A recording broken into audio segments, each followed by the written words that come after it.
I am not running for any national position in 2028, and therefore there would be no reason for me to promote myself. Ito ang inihayag ni Department of Tourism Secretary Cristina Frasco sa pagdinig ng Committee on Tourism sa Senado kahapon, February 3. Kwestiyon kasi ni Senator Raffy Tulfo kung bakit mukha raw ni Frasco ang nakalagay sa cover ng isang magazine. I'm very sorry, Secretary Frasco. Parang lumilitaw na ikaw ay nagiging vlogger na. It will not sell pag doon sa mga marketing materials natin, puro mukha mo ang nakalagay doon. I think it's a free magazine.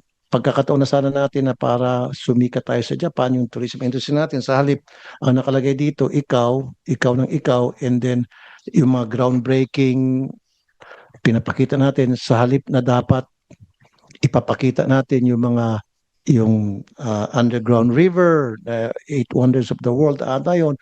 Nanghihinayang daw ang mambabatas lalo pat bumaba ng 2.2% ang mga bumibisita sa ating bansa noong nakaraang taon.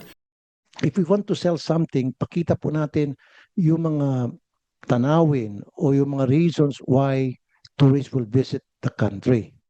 Sinagot naman ito ng kalihim. Anya wala siyang umanong consent para gamitin ng kumpanya ang kanyang muka sa magazine cover. The magazine that bore my image, called Philippine Topics, that was published in Japan and subsequently distributed for free, absolutely had no consent, funding, or information on the part of myself or on the part of the Department of Tourism. Maliban sa magazine cover, ipinakita rin ng senador ang welcome signage na ito sa Boracay Airport ng Department of Tourism na mayroong muka ni Frasco. I did not direct the putting up of that tarpaulin, but the reason why it's there is because they put it up as a welcome sign. Kaya ang ilang mga travelers hindi maiwasang madismaya. Mas maganda nawala yung mga mukha ng mga politician. Kasi po ma'am, parang self-promotion ba pag ganun? Yes. Parang sila ang Siguro may balak na namang tumakbo kaya gano'n nagpapabango. I am not running for any national position in 2028, and therefore there would be no reason for me to promote myself. I'm sorry, ma'am, I'm not saying that you're running.